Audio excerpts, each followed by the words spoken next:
You're listening to Shoe In, covering the ins and outs of all things footwear, from sneakers to heels, loafers to slippers, and every type of shoe in between. Brought to you by the FDRA, the Footwear Industries Association focused on retail, trade, politics, and fashion, helping create and enhance conversations on all things footwear. And now your footwear insiders, Matt Priest and Andy Polk. Hey, Matt, how's it going? Good, man. How are you, Andy? Good. From time to time, we do events and webinars and other things for the industry, by the industry, of the industry. Yep. And sometimes they're just so extraordinary that we've got to take that clip out and put it on our Shoe and Show. We do. And this week's episode is one such thing. It's a deep dive into challenges every single footwear brand and company face. No one is excluded from kind of speed to market challenges, compliance issues, sustainability issues, design issues. So a couple of years ago, we started an innovation working group, and part of the discussion surrounding some of the topics that were brought up during that discussion were really on the challenges to brands at the very start of the process, the design and development process. We're still very antiquated in how we select materials and how we design shoes and develop shoes. There's a lot of wasted time, and time wasted is cost in this world. And so we started building with some partners of ours and with brand input, which is why we call it a movement. But a new platform called Material Exchange, which is live now, and several brands are already taking advantage of. And so we invited several brands to join us from Deckers, from Ariat, and from Wolverine Worldwide. We invited them, a couple of individuals from those companies, to come on and talk about the platform. So it's not just me talking about it. It's actually bummer. I wanted to just listen to you, man. Nah. But it's actually brands who are interacting with it and using it and explaining the benefits of what it is, not just for them, but for our suppliers, for our environment, and for our consumers. And so we're going to kick right into this. This is a long deep dive. This is almost a 58-minute webinar that we did that we're pulling the audio out of. But I think it's really important for people to listen to the challenges and the day-to-day that some of these folks have to deal with, and think of all the time commitment and all the cost associated with our processes, and how a new platform, low-cost platform, can change all that. And so I'm super excited about this conversation. So let's just kick into it. Hello, everybody. This is Andy Polk with the Footwear Distributors and Retailers of America, FDRA. It's the Footwear Industries Business and Trade Association, representing about 80 to 85% of the entire industry, from the brand side to the retail side. And so for the past several years, we've been working with brands and technology partners to address key challenges the industry is facing. As we all know, it's a speed to market world. And costs in the supply chain keep increasing. And so we sat down a couple of years ago with brands and asked them what were some common challenges where brands and companies could work together on to solve, to help kind of bring our industry forward into the 21st century. And almost in chorus, the brands that we had talked to all were pointing to material management, material development, seem to be a key bottleneck in the process. It seems to be something that slows down our processes, and it seems to be where we spend an exorbitant amount of time and cost that don't add much value to our processes or to our product. And so with that, we started to develop a new platform, which is called the Material Exchange. And we are going to go through that today. I've got three key folks who will be joining me from the brand side, who have helped us in this journey understand what the challenges are and understand what kind of platform they want that will help them and help their suppliers kind of bring things forward into the 21st century again. So as we go through what this platform is, Material Exchange, first I want to introduce the folks who are going to be leading our conversation today. The first is Jeff Doherty from Wolverine Worldwide, who's the director of materials. Jeff's been in our industry for many, many years, and he helps direct the material program for Wolverine, which has, I don't even know now, Jeff, 14 brands, something like that. 12 brands. 12 brands. So things like Sperry, Saucony, of course, Wolverine, the boots, which are well known. Apparel. The Merrill, exactly. So their product kind of spans the whole industry from different types. So I want to thank Jeff for being on with us today. We also have Joanne Stetson, who's Director of Materials at Ariat.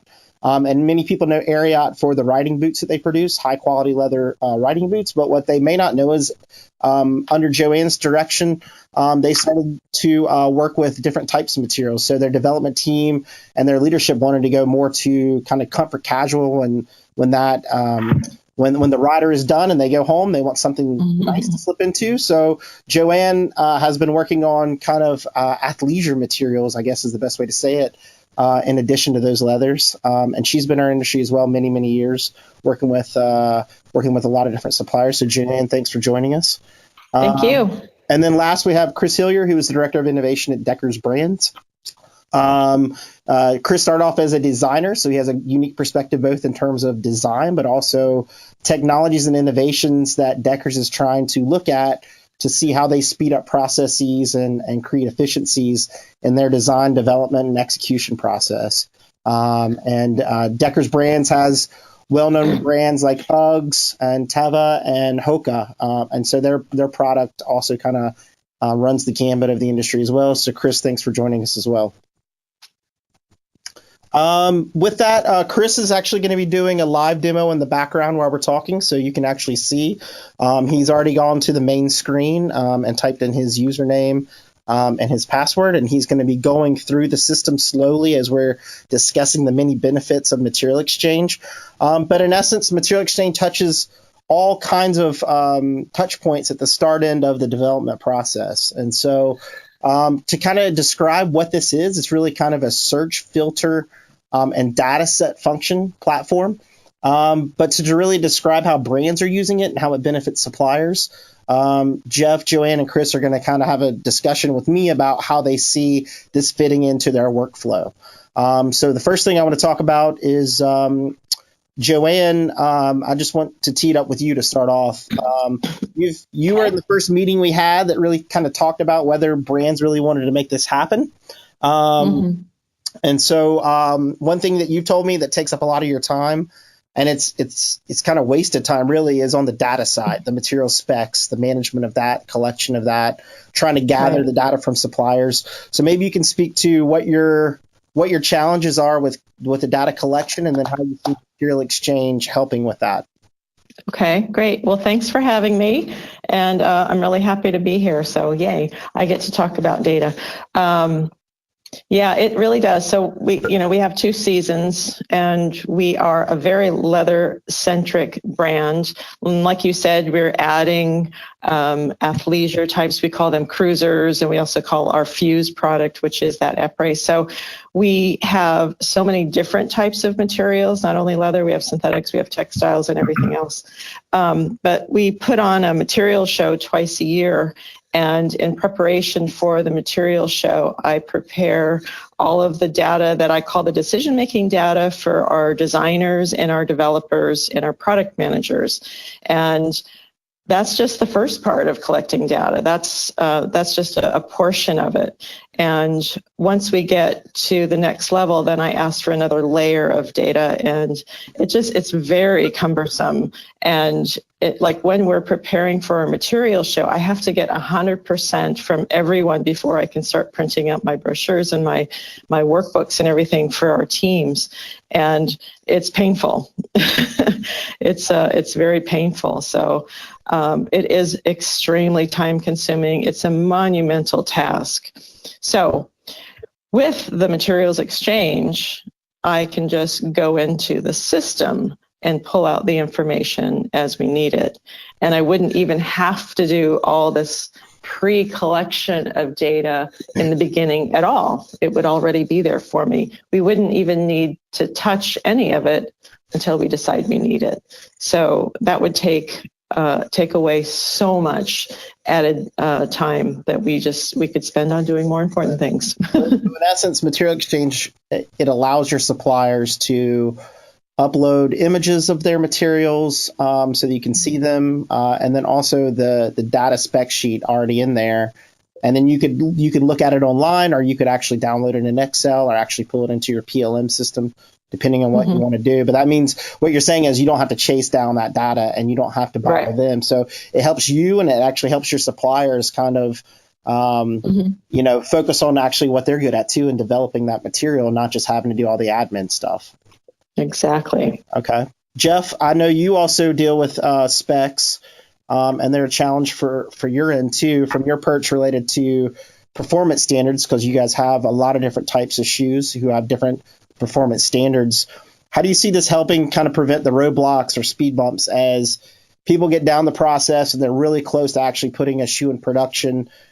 Sometimes that may not always meet spec. Maybe you can talk about that from your viewpoint. Is material exchange something that could help make sure that it kind of eases that whole flow, that whole workflow all the way from start to finish, making sure that it's the right material and it meets the right specs? Maybe you can speak to that. I'll give it a shot, Andy. Thanks. And I have been around this business a long time. So I do see that material exchange is a place where the supplier can provide information, particularly on how each of their materials is going to perform in relation to typical physical standards. Not all companies have the same expectations, for strength and tear and abrasion and whatever, but the supplier can put in the file exactly what they promise and guarantee that material to meet. They can provide the expected performance, and users can compare that to their own standards within their company. I mean, too often what happens is wait until production trial shoes are being made. Testing is done, and someone says, "Oh, it doesn't meet our standards," but it does meet what the supplier had indicated they would meet.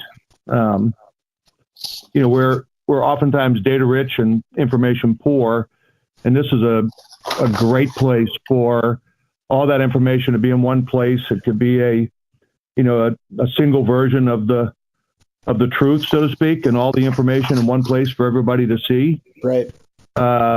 Designers, materials, development, commercialization, production, all of these functions have different ways to look at that information, and it's there so everybody can see it and can use it right from the beginning.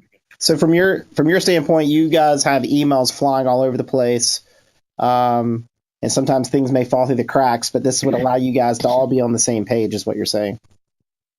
That's exactly what I'm saying. And instead of information being in someone's file drawer or in their laptop, and it being different information in someone else's file drawer or laptop, yes, this is just one place where it's all the same for everybody. So yes. And I'm guessing that also from your vantage point also creates more certainty for the supplier, right? So that way that they know who's talking to them, and you guys can keep track of who's allowed to talk to them and what they're looking for, et cetera. Like, it's not just, because I think sometimes we forget that suppliers are kind of working off of kind of incomplete data and information on their end as to, is this a designer I'm talking to, or is this actually a development? Like, where in the process is this? Yeah, correct. That's a real good point. We oftentimes forget the supplier in this, and they're extremely important. We sell our products because of their materials. Their interesting materials are liked by the consumer, and so we have to remember that they're a part of this as well. So yes, that's a good point. Yeah. Chris, thanks for doing the demo while we're talking. So I'm going to see if you can walk and chew gum at the same time while you're going through the system and showing things. I don't think I'm going to be able to. So you kind of started off, you have a background in design, and that's kind of where your entry point into this was. So you're also helping out brands with the development side now from your vantage point. So kind of one, take us through from a designer standpoint, how does this help designers? I mean, I know we're still dealing in the age of swatch books and things like that, but what is the benefit for designers as you see it and the people you interact with, and then to carry that along from the design into the development side from what you see from your area?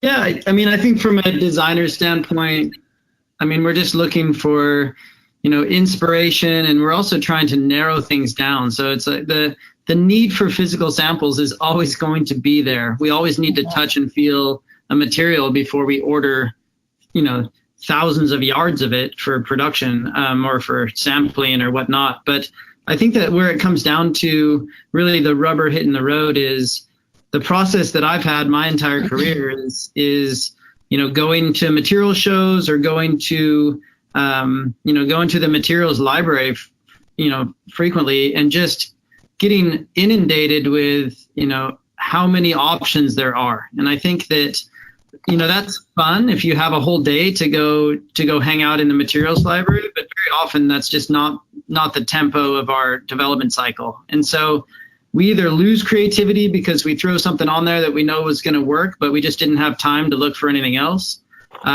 Or we spend the time to dig through and find stuff. And one of the realities we have in our materials library here at Deckers is, we don't have the physical space to hold on to books, many, many years in the past. So we typically hold on to 2 years worth of books with physical samples.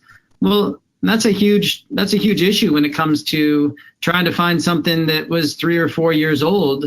You immediately have to start reaching out to suppliers, which typically a designer isn't going to go through that type of effort. So, you're relatively limited. And if you just have a general sense of what you're looking for instance, we have this camo print, right? It's like, imagine going into a materials library and trying to find all the camo prints. It would be overwhelming. And so maybe you could get if you have a materials team, maybe you could get them to help you out and start searching through them and eventually have 3 or 4 different ones, but then all of the other characteristics might not meet your spec. And so something, and this is pretty simple database stuff, but I mean, having a database of materials like Material Exchange enables you to put in the characteristics you're looking for, as well as that you're looking for a camo print. And all of a sudden, and I can even show you here, let's see, let's go back to our material search and we can, let's see if. So maybe explain, all the different types. So it's a filter function, correct? That's right. So here we're just filtering. I'm going to click, camo, looking for a camo, and there you go. You've got camo prints that pop up. So it's just functionality like that, which sounds so simple in today's age, but it's something in our industry we just don't have the benefit of having access to. And so it just turns into a very inefficient, overwhelming exercise to try to find what we want. And we still do it. I love materials. I love getting lost in the materials library. And I always want to have that in my life where I have the opportunity to go hunt and search for stuff. I'm going to, I'm flying up to Portland tomorrow to go to the materials show for that very reason. I love seeing new stuff and I don't want the constraints of always having to filter it out through the Material Exchange myself. I need that inspiration elsewhere. But from the day-to-day standpoint, if I'm looking for a camo print on a split leather that's going to be available in 1214 thickness, I sure would like to be able to search that and filter it and find something within my price range with with an article that looks appealing to me. And the other thing is, maybe you come down, maybe you filter it down to 6 or 8 options. You just request samples of those. And so instead of getting, 6 or 8 books, you're getting 6 or 8 individual samples on your desk, within a couple of days that you can then make that final decision. Why don't you scroll down and show folks the box where you can request those samples? It's as easy as a click on the bottom. And I think too, before we go ahead. I'll say, one thing that's really special about Material Exchange is you have a direct connection to the supplier. And what's also in addition to that is this is a private relationship. So, you see pricing that is only applicable to your brand. The supplier has control over who sees their materials. So it's not like they're just publishing all their materials to whoever happens to be on Material Exchange. It's like they decide if Deckers is one of the brands that they'd like to have a business with. And so they control that. And obviously you can, request and look for different suppliers. And there's going to be a lot of suppliers that we don't want to necessarily work with, but it's available to us if they want to be available to us. So you have this relationship. And then one thing, is, you also have this way of messaging directly with them. So this is the message center, and you can ask specific questions directly to the supplier from this screen, and find out. This is where it shows that you've requested a sample. They can come back and give you feedback as to what information is on there. What's cool about this too is it's not a private conversation. This is your entire materials team, which has visibility, and you determine who has access to this in the configuration. So that means the entire materials team has visibility to these requests that I've made to these different suppliers, and then they can chime in and say enough, or we have the sample that you were looking for on our desk, or whatever else it might be. Yeah, so I think here is a good point to say, when you're setting up, just like you can see Chris's profile here doing the demo system in Material Exchange. But when you set up, you can assign your design and development teams to where they only see specific suppliers that are approved. And then you can designate someone like Joanne or Jeff, who are material directors, to go out anywhere they would like to and search around. So the functionality is really unique in the fact that you can segment people to see what you want them to see, so they're not going off reservation.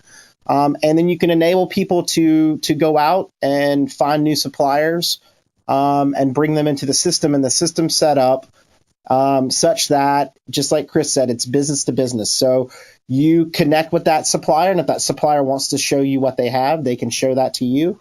And as a brand, no other brand can see the sections or the people you're working with. So a secure, private database only for you and your team and the suppliers that you're working with. So that was one of the things that was brought up when we first had this, was ensuring security for the brand side, so that they have their own systems and their own kind of isolated environment. And then also for the suppliers have their own isolated environment as well, where other suppliers cannot see their supply.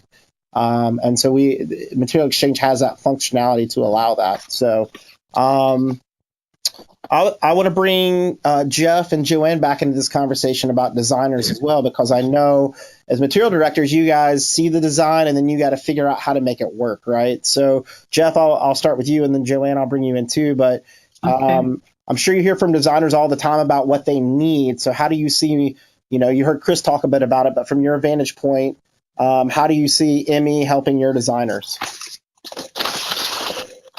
Yeah, I'm going to kind of reiterate some of what Chris said, but it's a great place for designers to browse and find things. The filter function is terrific. It makes it easy for anyone, designer or anyone who's using the system, to find something pretty quickly, and by narrowing down what it is they're looking for. So I do see Material Exchange as being a very useful tool for our design people. What about Jeff? I know we've talked about it, but as Chris said, your material libraries are limited. They're finite. There's only so much space you can keep a booklet in for people to go out on the look. So sometimes we talk about the fact that even in the booklets, the supplier can't put all their supply in there. And sometimes designers may get frustrated with the fact that they're not seeing the picture. So does Material Exchange allow for that full picture for designers? Yeah, what I've seen at this point is the images are very clear. It also allows them to put in a lot more than you would have in your catalogs, your swatch books that you keep in the material library. And again, I mean, I'm not sure anybody has the space to keep years and years and years. I get a lot of requests of the materials that are back 7-8 years ago. So sorry, I don't have those any longer. But yeah, I think that it does give an awful lot for them to review. Yeah, Joanne, what about from your vantage point on the? Yeah, the one thing that I think I really like about this, I mean, we do the same thing. We only keep about 2 years just because we don't have room beyond that. And when you start putting things back in storage, they get lost. So it's not worth it. But the one thing that I think that's nice about this, in some ways, it kind of levels the playing field for our suppliers. For instance, if let's say a designer says, hey, Joanne, I need a metallic leather. And all I'm doing in my head is going, okay, where did I see that last swatch? And right now I see the only advantage for that one supplier was the last one I remember talking to. So we could go into the material exchange and, look up metallics, and all of the suppliers that have that type of material is going to be right in front of us. So everyone gets the opportunity to actually be found. Right. The other thing that I really like this as a virtual type library. We have remote employees, so they don't have access to the physical library, and they can use the material exchange as such. And we can even have, some of those things will be in our library, so we can go find the swatch that they're looking for without having to open every single book. Right. And usually when you do that, you open the book to the page you're looking for, and the material swatch has been ripped out of it or something like that. So yeah, this is unbelievably helpful. Okay. I do a lot of organizing in the library, and I see how after we have one set of meetings, the whole library becomes what I say, like tossed salad. It just becomes Right. a mess. And then with the material exchange, it's always in the right place. Right. So this is the material exchange is a Dewey Decimal System for you, right? Exactly. Yes, exactly. What about Joanne? What about the supplier side? I mean, Jeff mentioned how important the suppliers are to all of us. Right. Sometimes I think we think suppliers are just one part of it, but they really help us Right. a lot of times prevent from making mistakes and help us understand the Right. material we're dealing with. Right. Not everybody is an expert on the materials that they're trying to execute. Right. So from your vantage Yeah. point, from material exchange helping suppliers, how do you see this as helping suppliers in specific in terms of their struggles with getting you what you need and helping you execute? Okay. Well, what I see as a great advantage, the way we ask for ask for data from our suppliers. I'm sure that every supplier, if you have, let's say a supplier has 100 customers, well, guess what? They're getting 100 requests for kind of the same information, only just, organized differently on a spreadsheet. And they've got somebody in their office who's fulfilling these data requests over and over and over again in the format that the brand is asking for.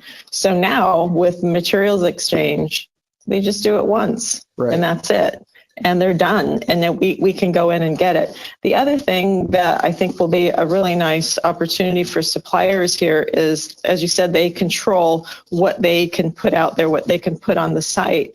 And the things that they put open, they're going to find new customers. Like there's going to be all these brands shopping on there. And if they put some new materials up there for customers they've never worked with, they're going to be found. So it's a lot, that's a great sales tool for the people that are selling materials. And, that's the name of the game. Great point. Jeff, do you have anything to add to that as well? Not right now. That was good. Chris, what about you from your vantage point when we start talking about kind of bigger picture issues with our industry? Some of the key things that we're talking about nowadays, like sustainability issues, compliance, so like lab tests. I mean, I think one of the biggest challenges we have as an industry is that multiple brands are testing the same material and not sharing that test report.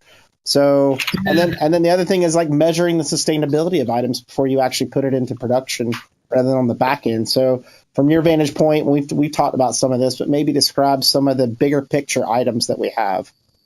Yeah, I think that a lot of it, and I really want to reiterate what Joanne mentioned, just as far as the perspective of the supplier. It's like very often, we're going to get what we need. We're customers, right? So if we need them to test using test some material because we want to see our logo on the letterhead, we go ahead and do it. And we don't necessarily think of the implications of what that means for a supplier to test the same material, multiple times and get exactly the same result just so everybody can have their own name on their letterhead. So I think that with a platform like this, it starts opening the door for having the opportunity to have a little bit more standardization and a little bit more, unity within the industry to say, okay, we're all looking for the same data. How can we work together and make it a little bit easier for that supplier?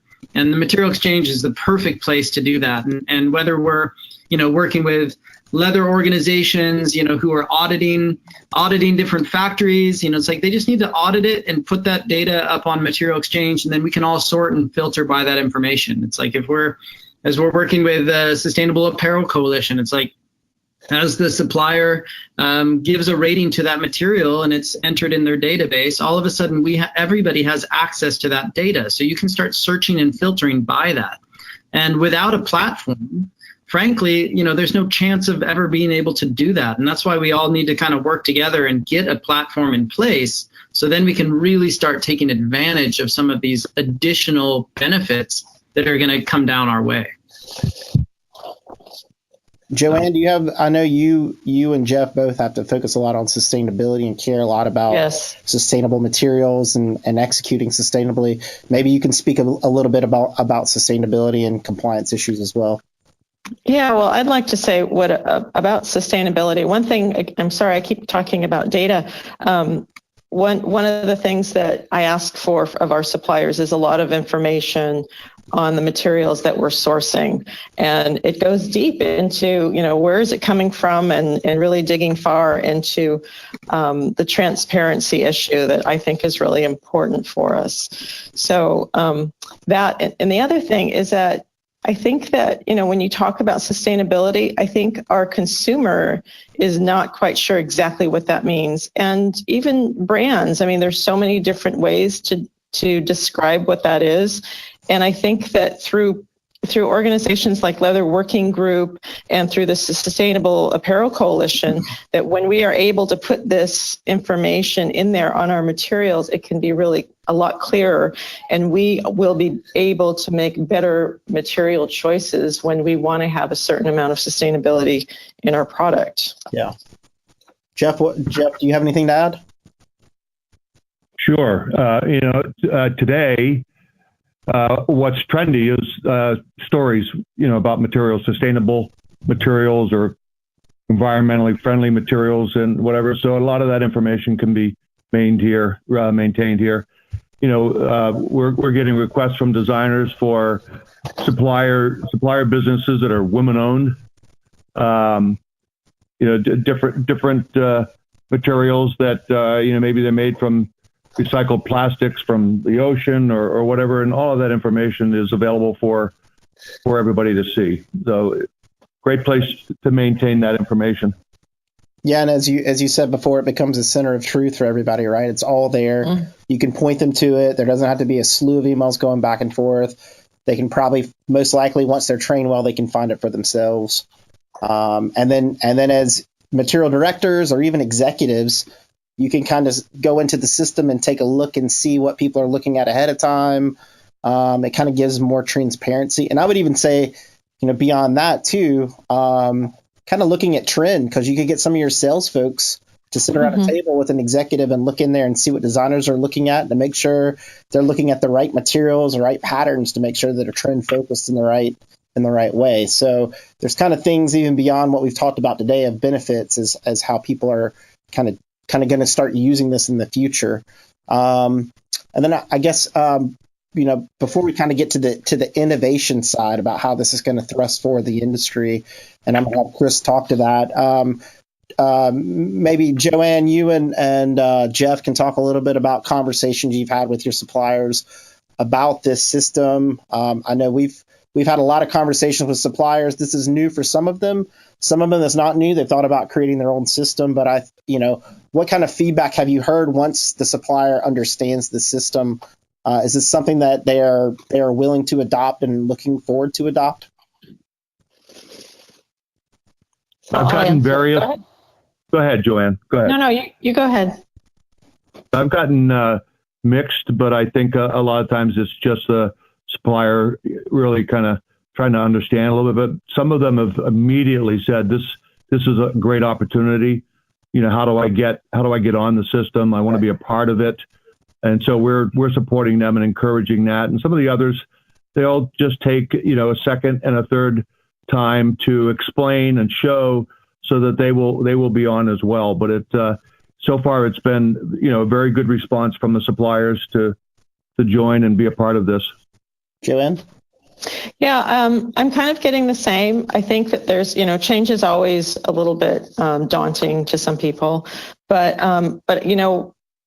when you really talk about how this needs to happen, this is our future. The way we've actually been working through our processes is very cumbersome, and we need this. And when you also look at how design is moving to 3D, and that's really, really starting to come into the footwear world, and we're a little bit behind everyone else in that.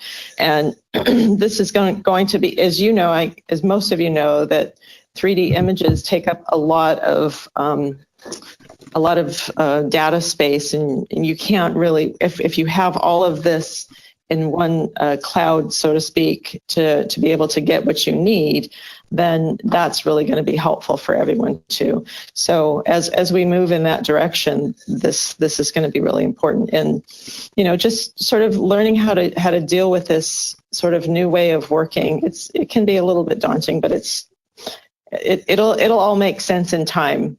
And I think about what I've heard Chris talk about before when we look at the travel industry, and Chris has said it before, where you go to so many different sources, you go to so many different airlines and hotels and car rental agencies, and now, that's the way it used to be, and now we just go to one place, and this is the same concept. And as soon as we really get on board with all of this and get everyone involved, we're going to look back and go, why didn't we do this sooner? Yeah. Do you guys think it's an issue, for suppliers to get on in the first year? It's $3,000 US. And for larger suppliers, it may be quite easy, but for the smaller ones, are there any concerns on cost? Because to a certain extent, I think sometimes, we ask a lot of our suppliers, but if we're asking them to invest in the system and use it, do you think they'll get on the back end, they'll get the value back by being able to better communicate, better execute product? Will it actually increase their efficiency so that they understand it and actually have a business system that they can use? Yeah, I think your questions pretty much answer that. So yes, I think it will help them. I think it will make things more efficient, quicker for them. I think that the suppliers are going to get more interest. Won't be overlooked. It's oftentimes we have internal vendor fairs, and sometimes some of these suppliers get very few stop buys with our folks. But I think with the material exchange, it's a little bit easier for them to flip through, and so I think the suppliers will get so-called more hits. Right. Mm-hmm. Okay. Chris, I'm going to bring you back in, brother. Joanne kind of touched on this 3D idea and this digitization idea, and if the industry is edging towards that, even if it's a little bit slow, in some years' time, we're going to have a certain amount of our product done digitally and designed digitally before we start sampling it physically, or even if it goes straight to production. So maybe you can talk about some of the things that you see with kind of this digitization of our industry and how the material exchange fits into that.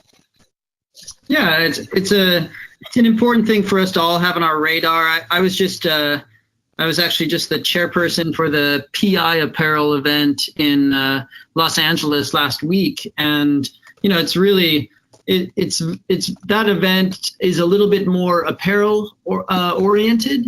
But we also obviously are feeling that within our footwear industry as well. And I think the reality is,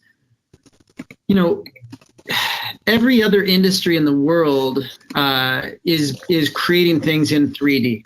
And, it's such a loaded conversation just because, we haven't done it. We've been fast and light and made thousands of samples to get down to 100.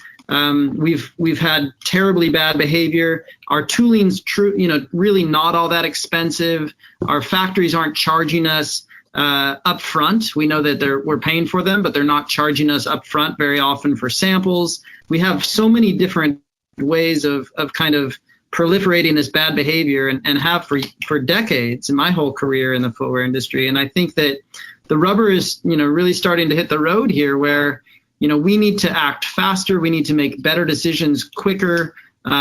Waiting 3 months for a sample to show up is typically, pretty cumbersome to our workflows now. And yet there's so many people that are just saying this is the way we've always done it. And I think the writing is finally on the wall, and definitely was the message that we heard at PI Apparel, is this is happening. It's just a matter of how you're going to participate. And so the tools, like never before, are available to us. And the tools are quite sophisticated. So we are now able to make prototypes of digital prototypes, as I know many other, Ariat and Wolverine are experimenting with as well. And one choke point for this whole thing is materials. So we might be able to build that product and be able to visualize what it's going to look like. But as soon as we want to apply a material to it, we're going to have to go track down that material. We're going to have to, scan it or take an image of it. And then we're going to have to prepare it for every single iteration that we might want to take. And so a platform like Material Exchange really allows us to have a place where all those materials not only are represented by the data that's associated with them, the attributes, but also by this visual and 3D scan of that material, so we can apply it onto that 3D product. And I don't like to dwell too much on it as far as being the core reason of Material Exchange. It absolutely is not. I think we need to start somewhere, which is really with the data. But as you can imagine, by having a place for that 3D image to already be, so when your company is ready to take that step and you don't have to worry about acquiring these material scans because they're already in the system, it just makes that transition so much smoother. Yeah. Joanne, Jeff, you guys have anything to add? Well, when I look back at really why we're doing this in the big picture, the thing that really just makes me feel great is I feel like we are transforming the way we work, and we're creating unity in our industry, and brands are coming together to all kind of work in the same way to streamline the way we're doing things, and that efficiency part makes me really happy. Yeah. Yeah, very good point. And the 3D, I think, is important. That the images are there. Designers can use them immediately in a 3D software package somewhere, so they can see what they're trying to build very quickly. Right. So yeah, we're very excited. I should also, one of the things too, and Chris and I can talk a little bit about this too, because Chris has been integral in helping us make sure that we build this out to what designers and developers are looking for on both sides. But the material definitions that we have, the spec sheets that we have, they're really, so the idea is a lot of people have concerns about material specs because everybody sees a material spec a little bit differently. But the idea that we had was we actually went out to the industry and started grabbing specs, especially for leather, and kind of merging and combining and seeing actually that everybody, when you're measuring your materials, is actually not that different. You may call it a different word or a different phrase, but in actuality, there's a lot of similarities in the material specs. And we kind of went through and combined those and are kind of creating these spec sheets based off of collaboration among all the different brands so that we get it right. And then we're taking it a step further and working with GS1, which is a Global Standards Institute. You may know the RFID tags and things like that. They set standards for industries that allows everybody to utilize those same standards so that the product that you're making or using is standardized as it's being produced, and then it's standardized when you get it in hand. And so we're working to make sure that the Material Exchange, when we build out these spec sheets, actually becomes the standard for the industry, so that if the supplier says that it's 1 millimeter thickness, then you know for a fact it is 1 millimeter thickness. It creates consistency across the plane on that. So I think that's important to make sure that people know this is actually creating key standards on that end. And I think also on the other end, eventually what this will help do is when you start to see RSL test certificates being plugged in. So the idea is eventually we'll have it to where the testing labs can sign in on the back end and tag testing reports to the specific materials tested so that you can actually see the compliance at the front end before you even test the physical product. And the idea is eventually it'll lead to adoption, where if Deckers is testing the same material that Wolverine is, they will say, well, why are we testing this when Wolverine already tested it? Maybe that test certificate is good enough for what we need right now. And it will eventually lead to more standardization of testing. And if we can do that, then we're actually talking about real reduction in costs, both for brands, but more so for suppliers, because we're asking suppliers, the same suppliers, to test the material 3 and 4 times, raising their costs. So if Material Exchange, at the very least, could reduce cost on testing materials, Material Exchange itself could pay for itself for these suppliers to get into the system and use it. So I think those are 2 important things to note. Chris, I don't know if you have anything else. Did I miss anything on that? No, that's exactly right. So the thing is, just like Joanne said, it's like this is a place to start, and we need to work together as a footwear industry and get started and build a platform that we can all build from. And I think that's the opportunities beyond where it is today are so great as far as collaboration and communication, visualization, sustainability. I mean, these are huge topics in our industry, and frankly, we're kind of stuck if we don't pick a solution like this. No one's doing this for us, right. And so I think that we could wait for other companies to come along and say and deliver us a platform, but like what are we actually waiting for? It's like the cost of this is so low to brands. The benefit is mutual between suppliers. It's not requiring them to do a lot more work. It's really just requiring them to put their materials on a platform so their customers can have access to it, which is, I speak to suppliers all the time and they're like, oh, we're planning on building a website. And it's like, well, that's cool. And that makes a lot of sense. But I don't, as a brand, I don't want to go to 200 different websites to find what I need. It's like, I want everything to be in one place. And Joanne brought up my travel analogy, and that's exactly the same way. It's like, do you want to go hunt for a hotel in Kowloon by going to the Hilton website, or do you want to go to Travelocity and look at all of them? Right. And then be able to sort and say, I want to be this far away from this location. I want to make sure the breakfast is included. I want a room that's close to an elevator. I want the price point to be between this and this. And, and we're so used to that now that we don't even question it. And yet you go back 20 years and it was really hard to find a hotel. I mean, if you didn't have a travel agent, it's like, it's not, you don't know where anything is. You don't know, you really just don't have a sense of what you're getting into. And now it just is so simple. We all do it on our phone.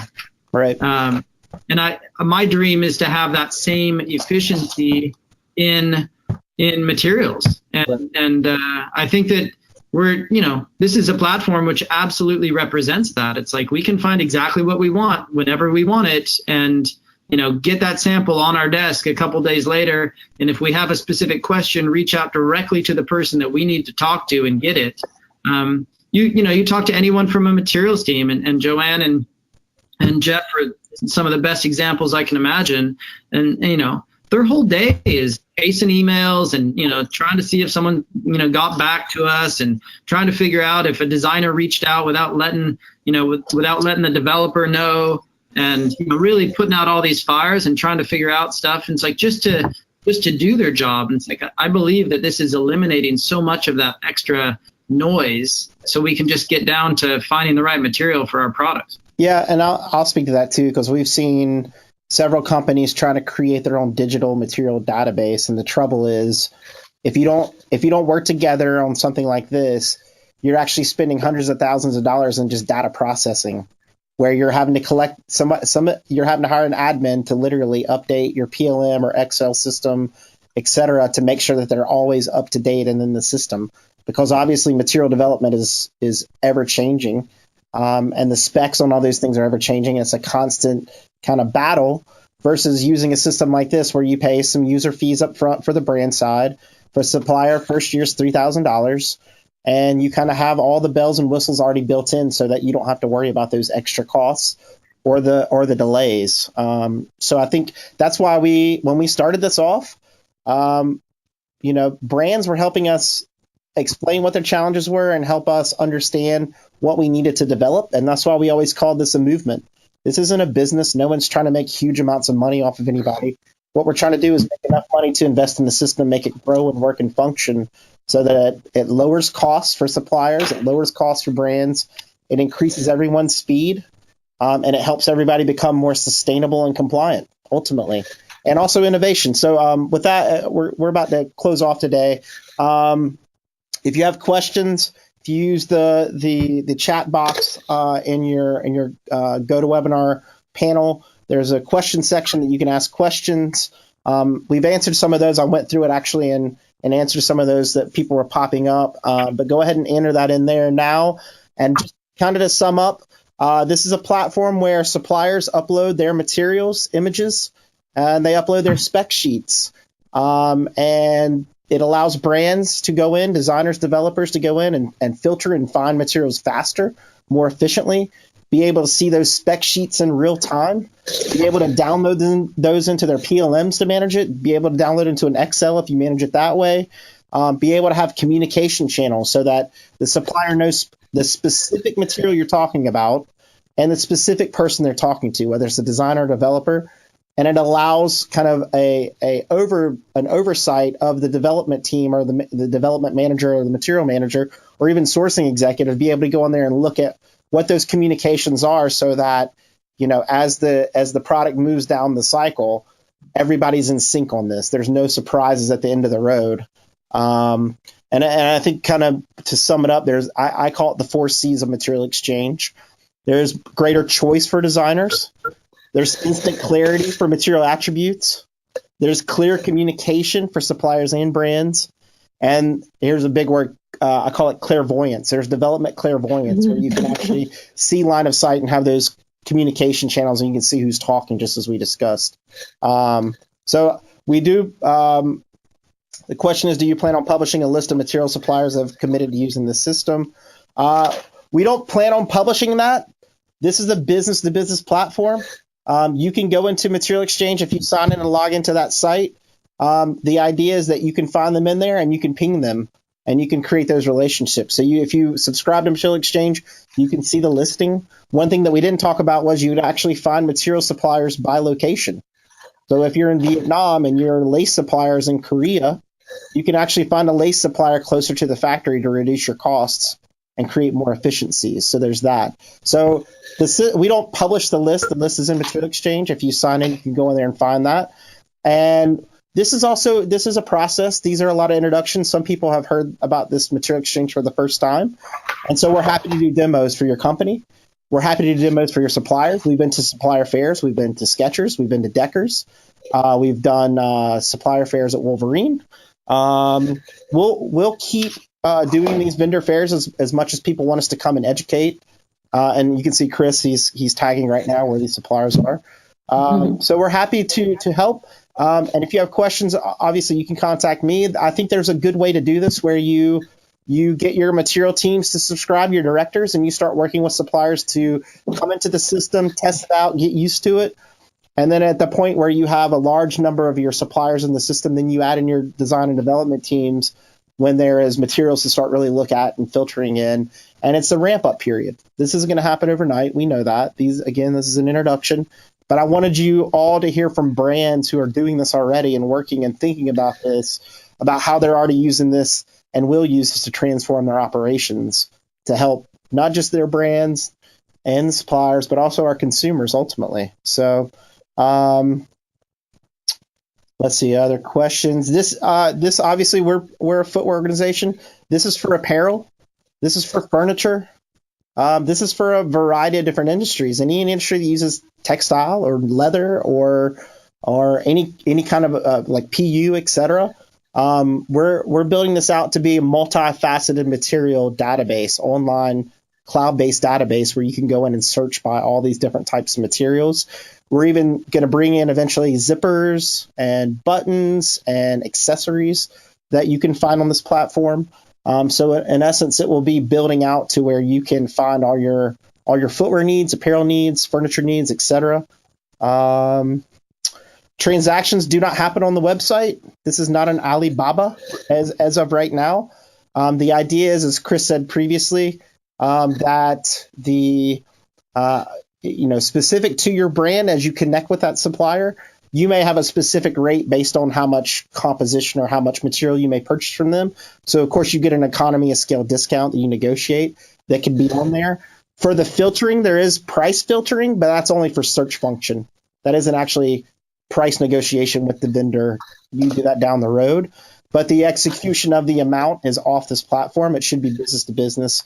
Material Exchange is not going to be the intermediary at this point to help provide any kind of money exchange. That creates compliance issues for Material Exchange as a platform, but also for brands and businesses trying to do that. So the transactions you may find, search filter as a starting point for this. And if you identify what you want, then the transaction is off this platform. It's business to business at that point. I think that basically covers. Is there any other questions? Please drop it in there. But again, the URLs, you can just Google Material Exchange and pull that up. You can email me at APOLK, Andy Polk, apolk at fdra.org. We are happy to do demos to get a whole design and development team in the room and do demos to describe the benefit for the entire kind of supply chain. We're happy to come again, do vendor fairs or do demos. Adoption for this, it's a ramp-up period, but as soon as suppliers understand what this is for them, that this ultimately is going to help them improve business, find new business, and lower their costs, it's a very easy competition. Or I'm sorry, it's an easy sell at that point. And I think too, one thing, Chris mentioned it, but the material show is this week in Portland, and then the first week of March in the Northeast. So if you're not attending to those shows, you definitely should. We are partnering with the material show. So we're not in competition with shows. This platform helps enhance those shows because it allows people to find and see materials that they actually want to touch and feel and go to that booth. And instead of going through product, the meeting is actually about specifics to that product. So it creates efficiencies in finding and looking at new materials. Repeat my email, please. It is apolk@fdra.org. And if you go to fdra.org under staff, you'll see my beautiful face and the email address attached. Why are you laughing, Joanne? My mom says I am too. You are beautiful. Did I? So I want to thank Chris and Jeff and Joanne. And did I miss anything that stands out, guys? Did I miss anything as we do this stuff? I don't think so. I just still like the whole idea that we call it a movement because that's what it really is. Yeah. Jeff, did I miss anything? No, all good. Thank you all. That was fun. It didn't even hurt. There you go. Chris, final word. Yeah, I think final word is it's easier than you might think to get started. It's a website. It doesn't require any training. It's easy to use. If you've seen me clicking around, if any of you have used a website before, you could probably figure it out yourself. Typically, we're in the business of trying to get people on this movement. So we're very flexible as far as how to get your company engaged and give you the support that you need just to get started. And the people that tell me that they're going to wait a couple years until all their suppliers are on it and everything else, I think are unfortunately not understanding this part about a movement. And I think that the more you can do to, just help it all get started, I think that the more response we're going to see. Great. So that was a webinar that we did. I thought it was amazing. I really appreciate Joanne, Jeff, and Chris for diving in and being honest about their challenges and being open about what's occurring in our industry and kind of shedding some light on how they think the Material Exchange platform can help. Folks can go to material-exchange.com to learn more about the platform, or you can contact us at FDRA. But definitely check it out. It's something that can transform your whole operations, cut your cost, increase your speed to market, and actually create innovation in design and development. So we're really excited about what it can offer our industry, and we're really glad that we could do this deep dive. And again, if you have any other issues or questions about that, let us know. But for Matt and myself, this is Shoe and Show. You can find us at shoeandshow.com. You can hit us up with a topic you want us to discuss on our next Shoe and Show episode. You can hit us up with a guest request if you want to be on. If you have an idea of someone else you'd like to hear on our show, please just let us know at shoeandshow.com. And until next time, thanks for listening. Shoe and Show is out. Shoe-In has been brought to you by the FDRA, the Footwear Industries Association focused on retail, trade, politics, and fashion, helping create and enhance conversations on all things footwear. For information about FDRA, visit fdra.org.